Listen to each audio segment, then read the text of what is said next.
ஹல்லேலூயா. ஆண்டவரே இயேசுவின் நாமத்தில் நான் செய்து வருகிற விசுவாச வார்த்தை ஊழியத்தின் சார்பாக உங்களுக்கு அன்பின் வாழ்த்துக்களை நான் தெரிவித்துக் கொள்கிறேன். அருமையான அன்பு சகோதரர் செல்வம் அண்ணவர்களும் அருமையான அன்பு சகோதரி லலிதாவர்களுக்கும் இயேசுவின் நாமத்தில் நன்றி தெரிவித்துக் கொள்கிறேன். இந்த இடத்துக்கு கொண்டு வந்த இந்த தேவனுக்கு நான் நன்றி சொல்கிறேன். அவர்கள் கடந்த நாட்களில் என்னோட தொடர்பு கொண்டு நீங்கள் ஊழியத்திற்கு வர வேண்டும் என்று சொல்லி கேட்டார்கள். அவர்கள் இருவரையும் குடும்பமாக கிட்டத்தட்ட 15 வருடங்களுக்கு மேலாக நாங்கள் தொடர்பு இருக்கிறோம். ஹல்லேலூயா. ஒரு சில வருஷங்களுக்கு முன்பாக இதே ஆலயத்திற்கு சிஎஸ்சி ஆலயத்தில் வைத்து ஒரு குறிப்பிட்ட நாட்கள் ஒரு தொடர்ச்சியாக பைபிள் ஸ்டடி எடுப்பதற்கு என்னோட வேலை செய்கிற ஒரு ஓட்டுநர் அவங்க ரிட்டையர்ட் ஆகிருக்கிறாங்க. அவர்கள் மூலமாக ஒரு வாய்ப்பு கிடைத்தது. நான் தொடர்ந்து வந்து கொண்டிருந்தேன். அதற்கப்புறம் அதை தொடர முடியவில்லை. அவர்களுடைய தொடர்பு எனக்கு பல வருஷங்களாக உண்டு. அன்பு சகோதரியுடைய உடன்பிறந்த சகோதரியும் கணவரும் அங்கே கேடிசியில் இருக்கிறாங்க. அவர்களும் கேடிசியில் வேலை செய்கிறாங்க. டிஎன்எஸ்டிசியில் நானும் அவங்களும் ஒரே இடத்துல ஒர்க் பண்ணுறோம். இன்னும் பண்ணிட்டு இருக்கிறோம். அவங்க இந்த மாதம் ரிட்டையர்டு, நான் இன்னும் கொஞ்சம் ஒரு 3 வருஷங்கள் இருக்கிறது. ஆனாலும் அந்த தொடர்பிலே இன்றைக்கு நாம் ஒன்றாக இருக்கிறோம். இன்றைக்கு உங்கள் மத்தியில் வரக்கூடிய வாய்ப்பை ஆண்டவர் தந்திருக்கிறார். ஹல்லேலூயா. வீட்டுக்கு வந்திருக்கிறேன். அங்கே வேணா அவனுடைய அப்பா அம்மாவை பார்த்துருக்கிறேன். வந்து ஜெபம் பண்ணிட்டு பேசிட்டு போயிருக்கிறேன். ஆனால் ஊழியத்திற்கு ஃபர்ஸ்ட் டைம் வந்திருக்கிறேன். ஆண்டவருக்கு ரொம்ப சந்தோஷம். ஹல்லேலூயா. அன்பு சகோதரருக்கு நன்றி, அன்பு சகோதரிக்கு நன்றி. இந்த நாளில் உங்கள் மத்தியில் இந்த வாய்ப்பை தந்த ஆண்டவருக்கு நான் நன்றி சொல்கிறேன். உங்கள் எல்லாரையும் இயேசுவின் நாமத்திலே வாழ்த்தி வரவேற்கிறேன், வாழ்த்துகிறேன். ஆண்டவர் உங்களை மேலும் ஆசீர்வதிப்பாராக. இந்த அக்னி மத்திய ஊழியத்தின் மூலமாக கிட்டத்தட்ட 38வது வருஷம் ஆரம்பிச்சு ஒரு 38 வருஷம் ஒரு ஊழியத்தை ஆண்டவர் நடத்தி கொண்டு போகிறார் என்றால் ஒரு பெரிய நல்ல ஒரு விஷயம், ரொம்ப பேசக்கூடிய ஒரு விஷயம். ஹல்லேலூயா. எனக்கு வேலையில சேர்ந்து 36 வருஷம் சர்வீஸ் ஆகுது. ஹல்லேலூயா. 36 வருஷம் வேலை செய்யறது பெரிய விஷயம் இல்லை.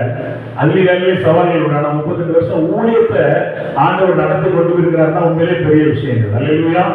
அநேக சாட்சிகளை கேட்டோம். ரொம்ப வருஷத்துக்கு முன்னாடி அன்பு சகோதரி வீட்டுக்கு வந்திருக்கிறாங்க. எல்லாம் ரொம்ப சந்தோஷம். தொடர்பு நல்ல தொடர்பு இருப்பது நான் மகிழ்ச்சி அடைகிறேன். இங்கும் வந்து இந்த ஊழியம் நடக்கிறது எனக்கு தெரியும், வந்து பார்த்துருக்கிறேன். ஆனால் இன்றைக்கு அவர் மூலமாக நிறைய சாட்சிகள் சொல்ல கேட்டிருக்கிறேன். நிறைய அநேக மக்களை தேவன் ஆசீர்வதித்திருக்கிறார். இவர்கள் மூலமாக சொல்லப்படுகிற வார்த்தைகள், செய்யப்படுகிற ஊழியங்கள், சொல்லப்படுகிற சுவிசேஷ செய்திகள், இதை கேட்டு அநேகர் இன்றைக்கு ஆண்டவர்கள் வந்திருக்கிறார்கள். சந்தோஷம். சாட்சியின் மூலமாக அநேக காரியங்களையும் சொல்ல செய்தார். ஆண்டவருடைய நாமத்திற்கு மகிமை உண்டாவதாக. ஒரு பாடலை நாம் உற்சாகமாய் பாடுவோம். உண்மை புகழ்ந்து பாடுவது நல்லது, அது இனிமையானது, ஏற்புடையது.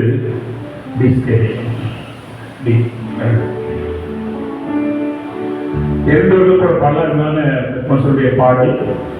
இதெல்லாம் பார்க்கும்போது ஆண்டவர் நம்ம நினைச்சிருக்கிறது ஒண்ணுமே இல்லை. ஹல்லேலூயா. மனுஷனை படைப்பதற்கும் மனுபுத்திரனை கண்ணில் பார்ப்பதற்கும் அவன் ஏமாற்றம் என்கிறேன். ஹல்லேலூயா. உம்மை புகழ்ந்து பாடுவது நல்லது, அது இனிமையானது, ஏற்புடையது. உம்மை புகழ்ந்து பாடுவது நல்லது, அது இனிமையானது, ஏற்புடையது. பார்வையில் வைத்தீரையா பாலகர் நாவிலே, பாதைகள் வைத்தீரையா பாலகர் நாவிலே. எதிரியை அடக்க பகைவரை ஒடுக்க இவ்வாறு செய்தீரையா. எதிரியை அடக்க பகைவரை ஒடுக்க எவ்வாறு செய்தீரையா. உந்தன் திருநாமம் அது எவ்வளவு உயர்ந்தது, உந்தன் திருநாமம் அது எவ்வளவு உயர்ந்தது. உம்மை புகழ்ந்து பாடுவது நல்லது, அது இனிமையானது, ஏற்புடையது. நீலாவை பார்க்கும் போதும் விண்மீன்கள் நோக்கும் போதும் நீலாவை பார்க்கும் போதும் விண்மீன்கள் நோக்கும் போதும் என்னை தாய்க்கு நடத்த நான் எம்மாத்திரம் ஐயா என்னை தாய்க்கு நடத்த நான் எம்மாத்திரம் ஐயா உந்தன் திருநாமம் அருள் எவ்வளவு உயர்ந்தது உந்தன் திருநாமம் அருள் எவ்வளவு உயர்ந்தது வானதூதரை விட சற்று சிறியவனாய் படைத்துள்ளீ வானதூதரை விட சற்று வானதூதரை விட சற்று சிறியவனாய் படைத்துள்ளீ மகிமை மாட்சிமை மிகுந்த மேன்மையாய் முடிசூட்டி நடத்துகிறீர் மகிமை மாட்சிமை மிகுந்த மேன்மையாய் முடிசூட்டி நடத்துகிறீர்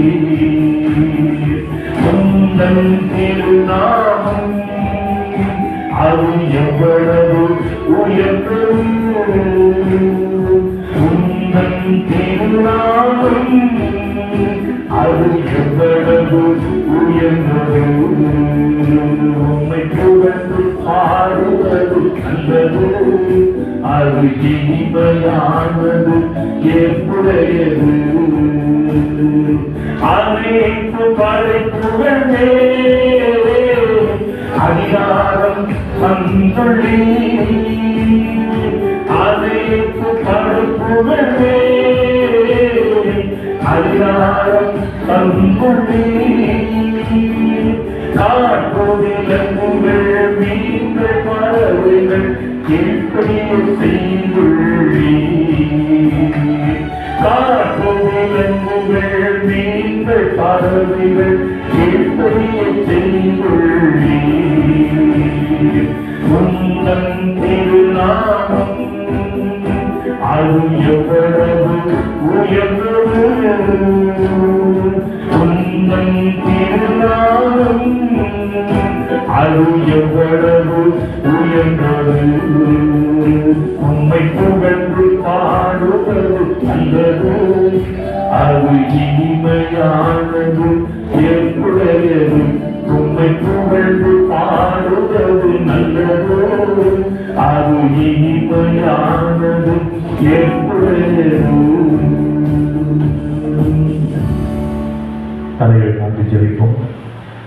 அன்பின் பரலோக பிதாவே, கர்த்தராகிய இயேசு கிறிஸ்துவின் நாமத்திலே உம்மிடத்திலே வந்திருக்கிறோம். இந்த நாளிலும் நீர் உம்முடைய திவ்ய குமாரனாகிய கிறிஸ்துவை எங்களுக்காக தந்து இந்த உலகத்திலே ஆண்டவரே எங்களுக்கு வேண்டிய எல்லா காரியங்களையும் நீர் செய்து முடித்து விட்டீர். அதற்காக நமக்கு நன்றி செலுத்துகிறோம். இனிமேலும் நீர் எங்களுக்காக செய்ய வேண்டிய காரியங்கள் ஒன்றுமே இல்லை. எல்லாவற்றையும் முன்கூட்டியே நாங்கள் பிறக்கும் முன்னதாகவே, சொல்ல போனால் உங்களுடைய வசனம் சொல்லுகிறபடி இந்த வானமும் பூமியும் உண்டாவதற்கு முன்னமே எங்களுக்காக நம்முடைய குமாரனையே ஆயத்தப்படுத்தி அவர் மூலமாக சிலுவையிலே எல்லாவற்றையும் செய்து முடித்து ஆண்டவரே எங்களுக்காக எல்லாவற்றையும் ஏற்படுத்தி ஆயத்தப்படுத்தி வைத்து விட்டீர்.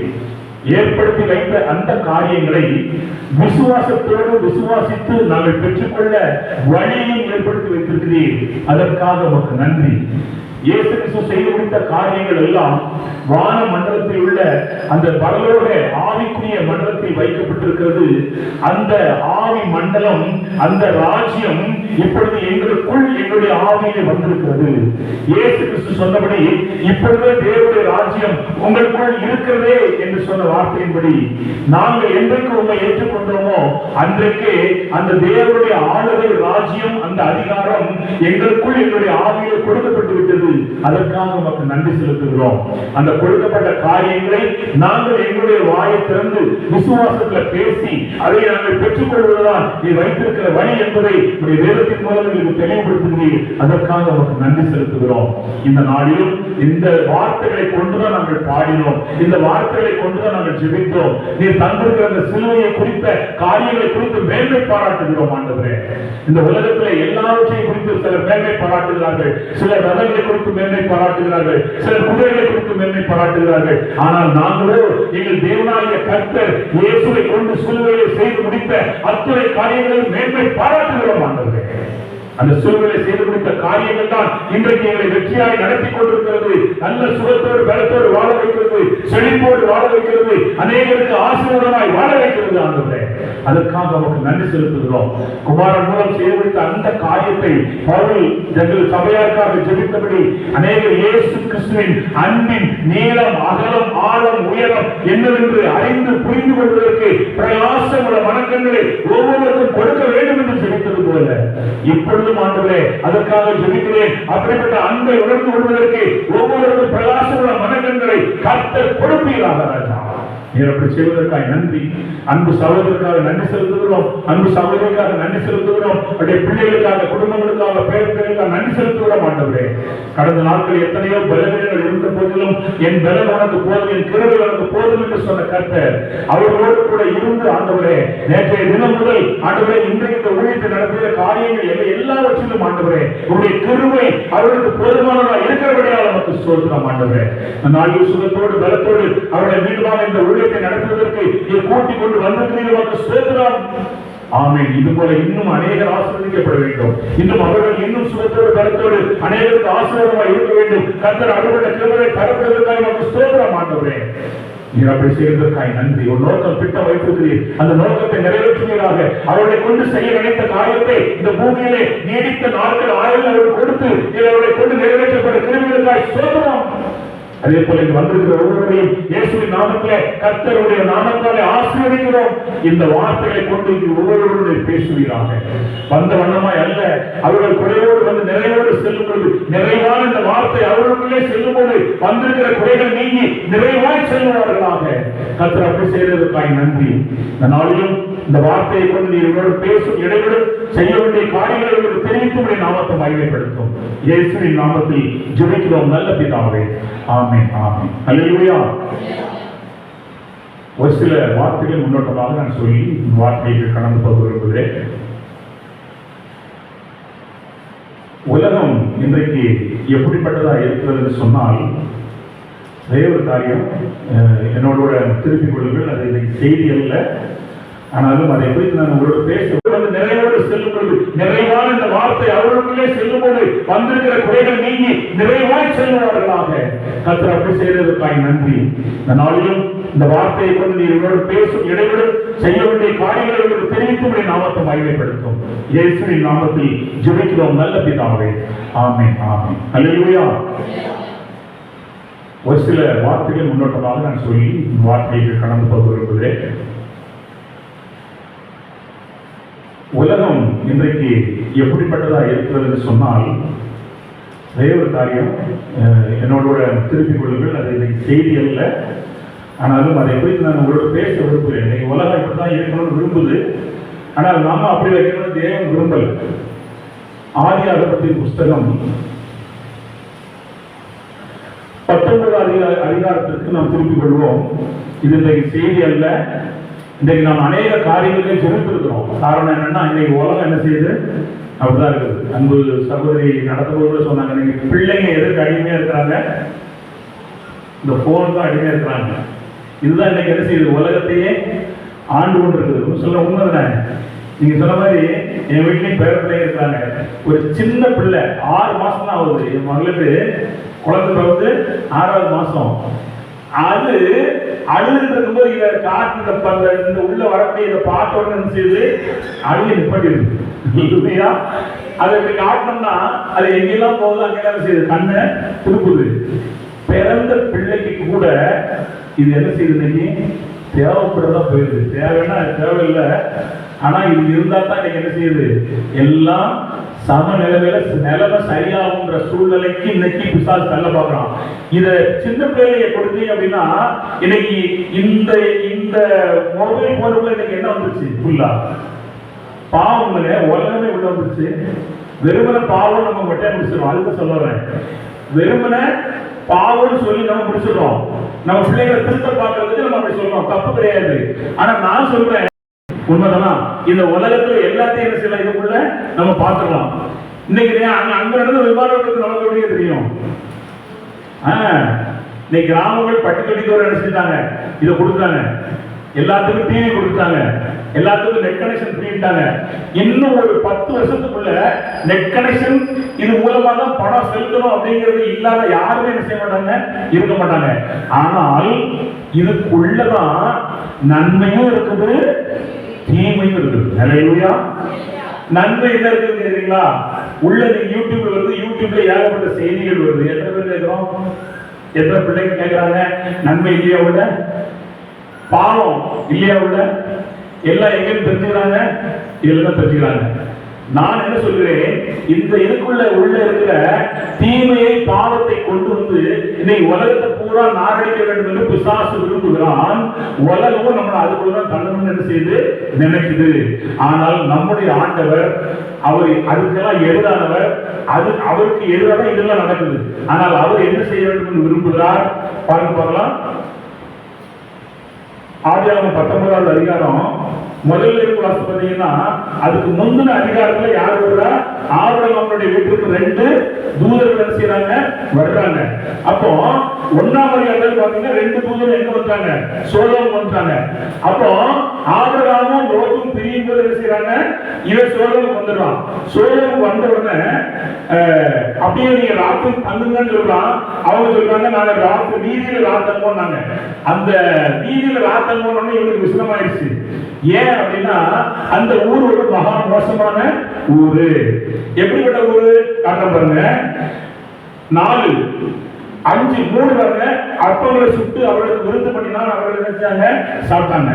அடுத்த வருஷம் பாருங்க, அவர்கள் படுக்கும் முன்னே பட்டணத்து மனிதனாகிய சொல்லுங்க, வாலிபர் முதல் சிலவர் மட்டுமல்ல ஜனங்கள் அனைவரும் நானா விஷயங்களில் இருந்து வந்து யாரெல்லாம் இருக்கா 10 வயசு 15 வயசு 18 வயசு பசங்கள்ல இருந்து எத்தனை வயசு வந்திருக்கா, 60 70 90 100 வயசு கூட இருந்திருக்கலாம். அத்தனை பேர் இருந்திருக்காங்க. அவ்வளவு பேர் வந்துட்டான். வந்து என்ன சொல்றாங்க, லோட்டை கூப்பிட்டு, இந்த ராத்திரி உன்னிடத்தில் வந்த மனுஷர் எங்கே, நாங்கள் அவர்களை அறிய முடியும். அப்படின்னா என்ன அர்த்தம், ஒரு ஆண் தான் பெண்ணை அறிவான், பெண் தான் ஆணை அறிவான். இது ஆம்பளை வந்ததுன்னு தெரிஞ்சு அவ்வளவு ஆம்பளை வாழ்ந்து கூப்பிடுறான். அவ்வளவு மகா மோசமான ஒரு ஊரு.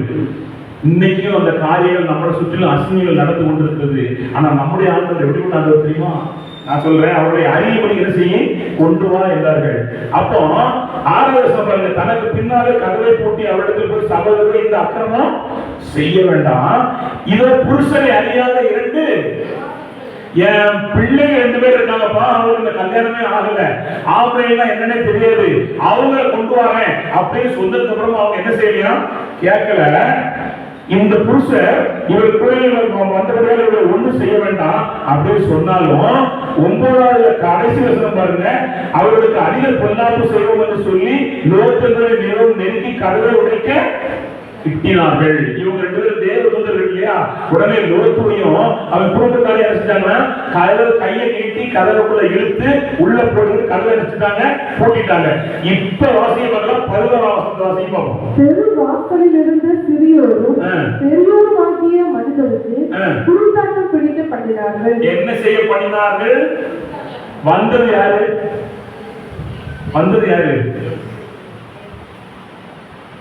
தேவ, நான் சொல்றேன், பைபிள்ல தேவ தூதனானவர் எங்கெல்லாம் போட்டிருக்குதோ, தேவ தூதனானவர் வேற யாரும் கிடையாது, எக்ஸாக்ட் சாட்சாத் இயேசு கிறிஸ்து. ஹல்லேலூயா. இயேசு என்ன செய்யறாரு, தேவ தூதனானவரா நேரில் வர தேவ தூதர்கள் வந்தார்கள் இருக்கும், தேவ தூதன் ஆனவர் வந்தார்கள் இருக்கும். இயேசு கிறிஸ்து நேரடியாக வர்றாரு, பழைய பாட்டில் நேரடியாக வர்றாரு. அப்போ இவர் வந்தவுடனே அந்த கதவை தேடி இவங்க அழுகுறாங்க. அப்போ பெரியவர்கள் மனிதர்கள் கூட்டாட்டம் பிடிக்க பண்ணினார்கள். அப்பொழுது அவர்கள் வாசலை தேடி தேடி அழைத்து போனார்கள். போதும், வாசலை தேடி தேடி எடுத்துட்டாங்க. நான் சொல்றேன், இதே மாதிரி துன்மார்க்கம் பண்ணுவதற்கு உங்க முன்னால மனுஷர்கள் நிற்கும் போது பக்கத்துலதான் நிற்பான், உங்க முன்னாடிதான் நிற்பான், உங்களுக்கு தீங்கு செய்யணும்னு தான் வந்திருப்பான்.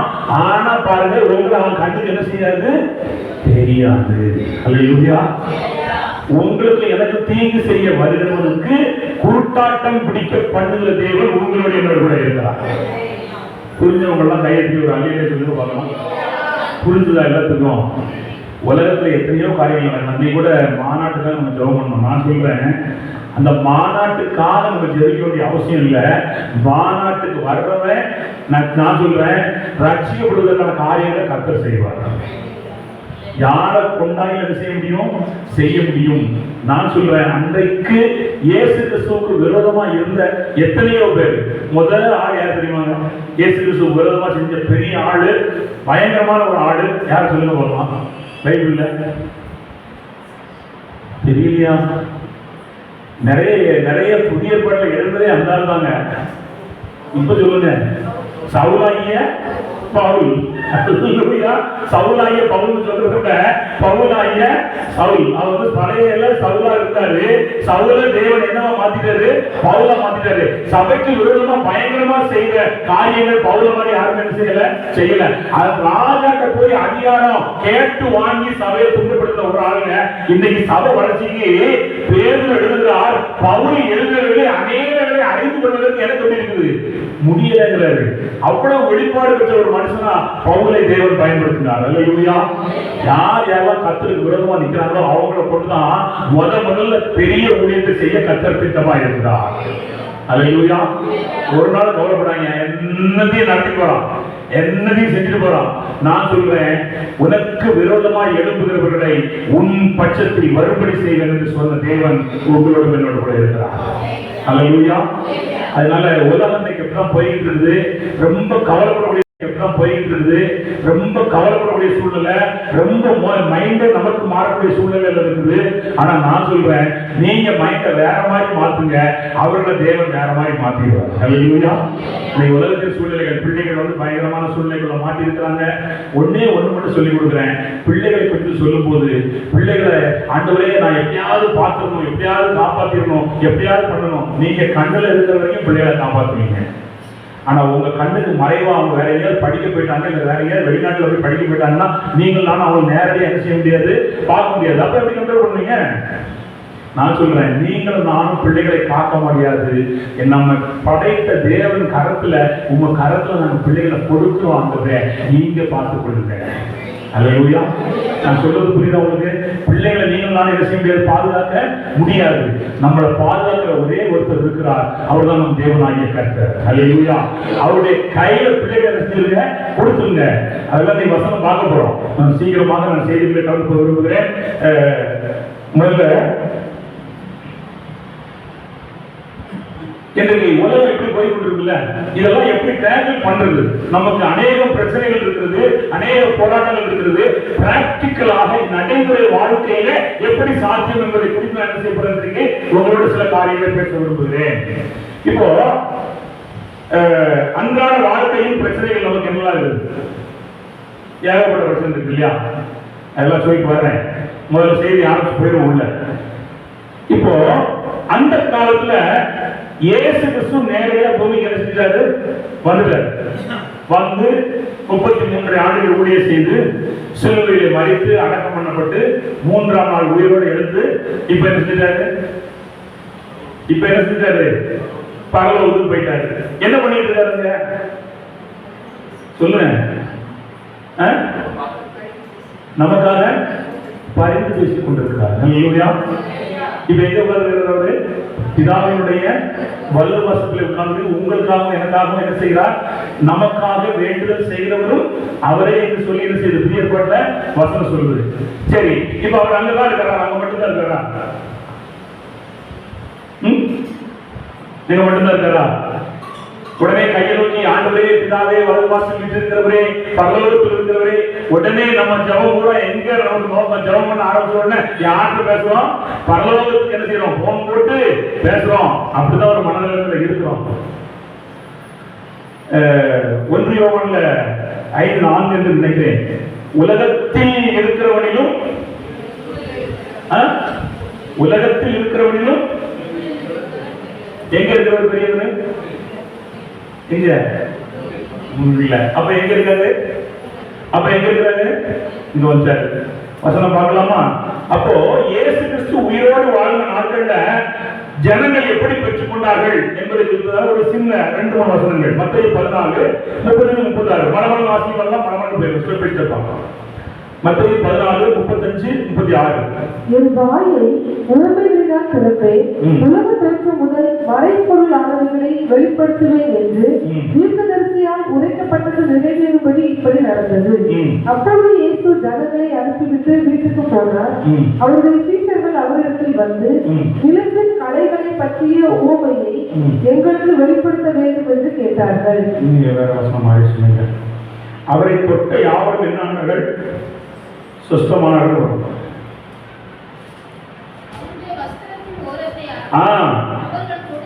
அவர்கள் தொடும்படி உத்தரவாதப்படி கேட்டுக்கொண்டார்கள். அவரை வேண்டிக் கொண்டார்கள். அவரை தொட்ட யாவரும் என்ன ஆனார்கள்? 14 கடைசியில் பாருங்க, அவ்விடத்து மனுஷர் அவரை இன்னார் என்று அறிந்து சுற்றுப்புறமெங்கும் செய்தி அனுப்பி பிணியாளிகள் எல்லாரையும் அவரிடத்தில் நினைச்சாங்களாம் கொண்டு வந்து அவருடைய வஸ்திரத்தின் ஓரத்தையாயிலும் யார் தொடுபடி? வியாதிஸ்தரை யார் தொடுபடி கொண்டு வந்தார்கள்? இயேசு கிறிஸ்துவை நீங்க என்ன செய்யுங்க? தொடுங்கன்னு சொல்லி கொண்டு வந்தாங்க. அவருடைய வஸ்திரத்தின் ஓரத்தையாயிலும் தொடும்படி உத்தரவு கொள்ள வேண்டும் என்று வேண்டிக் கொண்டார்கள். தொட்ட யாவரும் என்னானார்கள்? சுஸ்தமானார்கள். இன்னொரு வசனம் பார்க்கலாம். லூக்கா 8ஆம் அதிகாரத்தில் திருப்பிக் கொள்வோம். இந்த கதை நம்ம எல்லாரும் தெரிஞ்ச கதை. லூக்கா 8:43-44.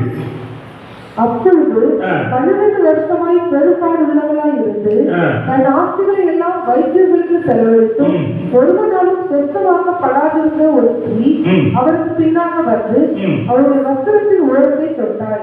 உடனே அவருடைய பெரும்பாடு நின்று போயிற்று. இப்ப இங்க ஒரு மனுஷி வர்றா, என்ன செய்யறா? அவருடைய வஸ்திரத்தின் ஓரத்தை தொட்டாள். இப்போ அவர் கையை நீட்டி தொட்டாலும் என்ன ஆயிடுறாங்க? சுஸ்தமாயிடுறாங்க. இவங்க கையை நீட்டி அவரை தொட்டாலும் என்ன ஆயிடுறாங்க? சுஸ்தமாயிடுறாங்க. இப்போ இயேசு கிறிஸ்து தொட்ட யாவரும் சுஸ்தமானார்கள். இயேசு கிறிஸ்துவை தொட்ட யாவரும் என்ன ஆனார்கள்? சுஸ்தமானார்கள். அப்படிதான் இவங்க தொட்டாலும் சரிதான், அவர் தொட்டாலும் சரிதான், என்ன உண்டாயிருது? சுகம் உண்டாயிருது. அப்போ இன்றைக்கு இயேசு கிறிஸ்து இங்க லிட்டரலா ஒரு மனுஷனா என்ன செய்யல இல்ல. அவருடைய வஸ்திரத்தின் ஓரத்தையாகிலும் தொடலாம்னா அவரு இங்க நேரடியா என்ன செய்யல இல்ல. இருந்தா ஓடி போய் சடாரணம் தொட்டலாம். ஆனால் இன்றைக்கு இயேசுவை தொட்டால் என்ன உண்டு? சுகம் உண்டு, கண்டிப்பா உண்டு. அதுல மாற்றுக்கிறதே கிடையாது. ஏனென்றால் இயேசு கிறிஸ்து நேற்றும் இன்றும் என்றும் என்னுள்ளவராய் இருக்கிறார். ஜீவன் உள்ளவராய் இருக்கிறார், ஜீவிக்கிறவராய் இருக்கிறார். மாறாதவர், ஜீவிக்கிறவர். அல்லேலூயா. அப்போ இப்போ சுகம் உண்டாக அவரை தொட்டு சுகத்தை பெற்றுக் கொள்வது எப்படி? Very good. இன்னும் பல வருஷம் செஞ்சிருக்காங்க, அவங்களுக்கு எல்லாமே தெரியும். நான் இன்னைக்கு பிரசங்கம் பண்றது நீங்க தெரிஞ்சுக்கணும். அல்லேலூயா, அல்லேலூயா. இப்போ அவரை எப்படி சொல்றது சொல்லுங்க, அதுதான் நீங்க வசனம் வாசிங்க பார்க்கலாம். இப்போ இயேசு கிறிஸ்து எங்கே இருக்கிறார், எப்படியா இருக்கிறார்? திருப்பிக் கொள்வோம். யோவான் 1 மிக முக்கியமான ஒரு அதிகாரத்துல சூப்பரான ஒரு அதிகாரம் தான் இதுதான். 6ஆம் வசனத்தில் வாசித்து பார்க்கலாம். தேவனால் அனுப்பப்பட்ட ஒரு மனுஷன் இருந்தார், அவர் பேர் யோவான். யோவான் ஸ்நானன். அது அப்படி சொன்னா எல்லாத்துக்கும் புரியுங்க. யோவான் ஸ்நானன் இருந்தான். அவன் தன்னால் எல்லாரும் விசுவாசிக்கும்படி அந்த ஒளியை குறித்து சாட்சி கொடுக்க சாட்சியாக வந்தான். வந்தான். அவன் அந்த ஒளி அல்ல. அந்த ஒளியை குறித்து சாட்சி கொடுத்து தான் வந்தான். ஆனால் அவன் ஒளி அல்ல, அந்த ஒளியை குறித்து சாட்சி கொடுத்து வந்தவனாக இருந்தான். உலகத்திலே வந்து எந்த மனுஷரையும் பிரகாசிக்கிற ஒளியே அந்த மெய்யான ஒளி. அவர் உலகத்தில் இருந்தார். உலகம் அவர் மூலமாய் உண்டாயிற்று. உலகமும் அவரை அறியவில்லை. உலகமும் என்ன செய்யல, அவரை தெரிஞ்சுக்கல. அவர் தமக்கு சொந்தமானதிலே வந்தார். அவரை ஏற்றுக்கொள்ளவில்லை. அவருடைய நாமத்தின் மேல் விசுவாசம் உள்ளவர்களாய் அவரை ஏற்றுக்கொண்டவர்கள் எத்தனை பேர்களோ அத்தனை பேர்களும் தேவனுடைய பிள்ளைகள் ஆகும்படி அவர்களுக்கு அதிகாரம் கொடுத்தார். இது யாரை பத்தி பேசிட்டு வருது? யாரை பத்தி பேசிட்டு வருது? யோவான் வந்து யாரை குறித்து பேசிட்டு வர்றாரு? இயேசு கிறிஸ்துவை குறித்து பேசிட்டு வர்றாரு. அதுதான் இப்ப கோட் பண்ண விரும்புறேன். எதுக்கு இந்த முன்னோட்டமா இந்த வசனம்னா, அவருக்கு அதிகாரம் கொடுத்தார் பார்த்தீங்களா? 13 வாசிங்க. அவர்கள் ரத்தத்தினாலாவது மாம்ச சித்தத்தினாலாவது புருஷனுடைய சித்தத்தினாலாவது பிறவாமல் தேவனாலே பிறந்தவர்கள். இவ்வளவு சொல்லிட்டு 14 என்ன சொல்றாரு பாருங்க. அந்த வார்த்தை மாம்சமாகி சத்தியத்தினாலும் நிறைந்தவராய் நமக்குள்ளே வாசம் பண்ணினார். எந்த வார்த்தை? எந்த வார்த்தை? யாரை பத்தி பேசிட்டு வர்றாரு? இயேசு கிறிஸ்துவ குறித்து தான் பேசிட்டு வர்றாரு யோவான் ஸ்நானன். ஆனா கீழே 14 வரும்போது அந்த வார்த்தை என்ன செய்யறாரு? திரும்ப சொல்லுகிறார். ஒரு அதிகாரம் வாசிக்கும் பொழுது நான் உங்களுக்கு சொல்லித்தர ஒரு காரியம், பைபிளை வாசிக்கிற மெத்தட் நிறைய பிடிச்சிருக்குது வச்சுக்கோங்க. அதுல நிறைய பைபிள் ஸ்காலர்ஸ் வந்து வகுப்பு வைத்திருக்கிறாங்க. முதல்ல ஒரு வசனத்தை மட்டும் தனியா எடுத்துக்கிட்டு அதுக்கு ஒரு அர்த்தம் என்ன செய்யாதீங்க, கற்பிக்காதீர்கள். இன்னைக்கு உலகத்துல பிரசங்கங்கள் பூரா நிறைய 100% அப்படி நடந்துட்டு இருக்குது. வசனத்தை எடுத்து பிரசங்கம் பண்றது தப்பு இல்ல. ஆனா அந்த வசனத்தை பிரசங்கம் பண்ணும்போது அதுக்கு அர்த்தம் எடுக்கும்போது அந்த முழு அதிகாரமும் எந்த காரியத்தை குறித்து பேசுகிறது, அதுக்கு ஆங்கிலத்தில் அழகான ஒரு பெயர் உண்டு, கான்டெக்ஸ்ட் என்று சொல்லி பெயர். கான்டெக்ஸ்ட்னா ஒரு அதிகாரத்துல என்ன காரியத்தை குறித்து தொடர்ந்து 1ஆம் அதிகாரத்துல 1ஆம் வசனத்துல பேசிட்டு வர்றாங்க. பேசக்கூடிய காரியம் என்ன, அந்த தீம் என்ன? ஒண்ணு. இரண்டாவது, யார் யாரிடத்தில் பேசினார்கள், யாருக்கு யார் மூலமா சொல்லப்பட்ட வசனம். அடுத்ததாக எந்த காலகட்டத்தில் பேசப்பட்டது. இவ்வளவு பார்த்துதான் என்ன செய்யணும், அதுக்கு அர்த்தம் எடுக்க வேண்டும். அப்போ அந்த வார்த்தை மாம்சமாகிறார்ல, இயேசுவை குறித்து பேசிட்டு வர்றாங்கல்ல, அப்ப இயேசுதான் வார்த்தைங்கிறது இந்த ஆசிரியர் என்ன செய்யறாரு, அறிமுகப்படுத்த விரும்புகிறார். அப்ப வார்த்தையும் இயேசுவும் ஒன்று. அப்போ அந்த வார்த்தைகள் அந்த வார்த்தைகள் அப்ப வார்த்தை குறித்து முன்னமே என்ன செய்திருக்கிறாரு, அந்த அதிகாரத்தை சொல்லியிருக்கிறாரு. அப்ப முதல் வசனம் வாசிக்க பார்த்தா, இப்போ ஆதியிலே வார்த்தையை பத்தி ஏற்கனவே சொல்லிட்டு தான் எப்படி இயேசுவை அறிமுகப்படுத்தி 13 வரைக்கும் கொண்டு வராரு. ஆதியிலே வார்த்தை இருந்தது. ஆதியிலே என்ன இருந்தது? வார்த்தை இருந்தது. அந்த வார்த்தை தேவனிடத்தில் இருந்தது. அந்த வார்த்தை எங்க இருந்தது? தேவனிடத்தில். அப்படின்னா என்ன அர்த்தம்? தேவனிடத்தில் இருந்ததுன்னா என்ன அர்த்தம்? நீதிமொழிகளில் படிச்சு பார்த்தீங்கன்னா நல்லா தெரியும். உலகம் உண்டாகும் முன்னே, உலகம் ஜெனிப்பிக்கும் போதே நான் அவர் அருகே எப்படி இருந்தேன்? செல்ல பிள்ளையாய் இருந்தேன். யார் பேசுறா? இது இயேசு. அங்க இயேசு கிறிஸ்து பேசுறாரு, டைரக்டா இருக்குதா? இல்ல. யார் பேசுறா? ஞானம் தன் வாயை திறந்து என்ன செய்கிறது? பேசுகிறது. அல்லேலூயா. அப்ப ஞானம் யாரு? இயேசு கிறிஸ்து. வார்த்தை யாரு? இயேசு கிறிஸ்து. கிருபை யாரு? இயேசு கிறிஸ்து. 17 வாசிக்க பார்க்கலாம். 17 யோவான் 1:17 வாசிங்க. நியாயப்பிரமாணம் மோசேயின் மூலமாய் கொடுக்கப்பட்டது. கிருபையும் சத்தியமும் இயேசு கிறிஸ்துவின் மூலமாய் உண்டாயின. கிருபைனா யாரு? கிருபைனா ஒரு பொருளா, இல்ல கிருபை என்பது ஒரு நபரா? கிருபைனா இயேசு ஒரு நபர். கிருபை என்பது ஏதோ கொடுத்தாரு அப்படிங்கிறது, ஏதோ ஒரு பொருளை கொடுத்தாரு, ஒரு கிஃப்ட் கொடுத்தாரு. இல்ல. கிருபை என்பது இயேசு கிறிஸ்து. சத்தியம் என்பது யாரு? இயேசு கிறிஸ்து. அவரே வாய்ப்பு சொன்னார், நானே வழியும் சத்தியமும் ஜீவனுமா இருக்கிறேன். அப்ப வார்த்தை இயேசு கிறிஸ்து தான், கிருபையே இயேசு கிறிஸ்து தான், சத்தியமும் யாரு? இயேசு கிறிஸ்து தான். அந்த வார்த்தையை குறித்து தான் இங்க சொல்றாரு, அந்த வார்த்தை தேவனிடத்தில் இருந்தது, அந்த வார்த்தை தேவனாய் இருந்தது. அந்த வார்த்தை நான் இன்னும் உங்களுக்கு கூட்டி சொல்றேன், அந்த வார்த்தை தேவனாகவே இருந்தது. அல்லேலூயா. இந்த வார்த்தை என்ன வார்த்தை? என்ன வார்த்தைங்க? அதுதான் இயேசு. அல்லேலூயா. அது என்ன வார்த்தை தெரியுமா? அந்த வார்த்தையை தான் இயேசு கிறிஸ்து ஒளி அப்படின்னு சொல்லி அறிமுகப்படுத்திட்டு, அந்த வார்த்தை இப்ப எங்க இருக்குங்கிறாரு? சொல்லுங்க, எங்க இருக்குது? எல்லாரும் கையை சொல்லுவாங்க, இப்ப எங்க இருக்குது? உள்ள இருக்கிறார். அல்லேலூயா. நான் சொல்றேன், உலகத்திலே பெரிய பணக்காரர் பில் கேட்ஸுங்க. ஒரு உலக பணக்காரர்கள் பெரிய ஒரு ஆளு. அப்படிதான் டொனால்ட் ட்ரம்ப், அவரு உலகத்திலே பெரிய ஆளு. அவரு நம்ம சொந்தக்காரா இருந்தாலும் நம்மள என்ன செஞ்சிருப்போம்? எதை குறித்து என்ன செய்ய வேண்டியது? கவலைப்பட வேண்டியது இல்ல. காரணம் என்ன? நமக்கு எந்த ஒரு குறைவு இருந்தாலும் யாரு இருக்கிற பக்கத்துல? அவர் இருக்கிறாரு. நான் சொல்றேன், அவங்க எல்லாம் மனுஷங்க, ஆனால் உலகத்தையே உண்டாக்கின எல்லாவற்றிலும் பெரிய ஒரு ஐஸ்வர்ய சம்பன்னர் ஒருத்தர் இருக்கிறாரு. அவர் உங்களுக்குள்ளே எனக்குள்ள இருக்கிறார். அல்லேலூயா. அது மட்டும் இல்ல, அந்த 14 முந்தின வசனம் பாருங்க, 12ல அத்தனை பேரும் என்ன ஆகும்படி அதிகாரம் கொடுத்திருக்கிறாரா? பிள்ளைகள் ஆகும்படி அதிகாரம் கொடுத்திருக்கிறார். அப்ப நாம பிள்ளைன்னா அவர் நமக்கு என்ன ஆகணும்? அப்பா. அப்ப வார்த்தையின் தகப்பன் நம்முடைய அப்பா. அல்லேலூயா. அப்பா இருக்கும்போது, வார்த்தை உள்ள இருக்கும்போது, பாக்கெட் பெரிய பேங்க் உள்ள இருக்க மாதிரி இருக்கும்போது நம்ம எதுக்கும் கவலைப்பட வேண்டிய அவசியம் இல்ல. ஆனா இன்னைக்கு என்ன பண்ணிட்டு இருக்கிறோம்? கவலைப்பட்டு இருக்கிறோம். உள்ள வச்சுக்கிட்டு இருக்கிறோம், கவலைப்பட்டு இருக்கிறோம். இப்ப தொடர்ந்து பல வாசிக்க சீக்கிரம் வாசிக்க முடியும். இப்பொழுது அந்த வார்த்தை எப்படிப்பட்ட வார்த்தை? இதுக்கு இந்த ஆதியிலே வார்த்தை இருந்தது இல்ல, இதுக்கு ஒப்பான இன்னொரு வார்த்தை உண்டு. அந்த வார்த்தை எங்க இருக்கு? பைபிள் சொல்லி பார்க்கலாம். அதற்கு இணை வசனம் ஒன்று இந்த பைபிள் இருக்குது. எங்க இருக்கு? கரெக்டா சொல்லுங்க பார்க்கலாம்.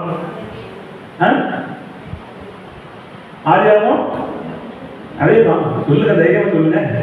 அங்கிருந்து வார்த்தையை வரலையே, இங்கதான் 2 பேரும் சொல்லிட்டே இருக்கு. அவங்க தான் சொல்லிட்டு இருக்காங்க, கற்றுக்கொண்ட நீங்க சொல்ல வேண்டாமா? அதுதான் அவங்களுக்கு சாட்சி. அல்லேலூயா. ஆதியிலே தேவன், சொல்லுங்க, வானத்தையும் பூமியையும் படைத்தார். அல்லேலூயா. சிருஷ்டித்தார். இப்ப வானம் பூமி எப்படி உருவாக்கப்பட்டது? எப்படி உருவாக்கப்பட்டது? எபிரேயர் 11:3 வாசிங்க பார்க்கலாம் சீக்கிரம்.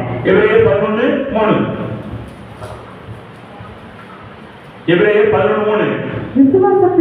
விசுவாசத்தினாலே உலகங்கள் தேவனுடைய வார்த்தையினால் உண்டாக்கப்பட்டதென்றும் இவ்விதமாய் காணப்படுகிறவைகள் எல்லாம் தோன்றப்படுகிறவைகளால் உண்டாகவில்லை என்று ரிவர்ஸ்ல போட்டுருக்காங்க. நம்ம கொஞ்சம் பார்வையில செய்யணும், மாத்தி வாசிக்கணும். அப்போ காணப்படுகிறவைகள் தோன்றப்படுகிறவைகளால் என்ன செய்யல? உண்டாகல. எதை வச்சு உண்டாக்குதுன்னா, காணாத இன்விசிபிள் realm, அதாவது காணக்கூடாத மண்டலம் என்கிற ஆவிக்குரிய மண்டலம். அதை கண்ணால பார்க்க முடியாது. அந்த கண்ணால பார்க்க முடியாத மண்டலத்தில் உள்ள அந்த தேவனுடைய மிக உயர்ந்த வார்த்தையாகிய கிறிஸ்துவின் வார்த்தையின் மூலமாய் இந்த காணப்படுகிற அத்தனை காரியங்கள் செஞ்சது உண்டானது. அல்லேலூயா. அப்போ உங்க வாழ்க்கையில, என் வாழ்க்கையில இன்னும் ஒரு காரியத்தை நீங்கள் நானும் காணவில்லை. அது உங்களுடைய வாழ்க்கையிலே கண் காணும் விதமாய் உருவாக வேண்டும் என்றால் எதை வச்சுதான் உருவாக்க முடியும்? சொல்லுங்க, வார்த்தையை வச்சுதான் உருவாக்க முடியும். அல்லேலூயா. அப்ப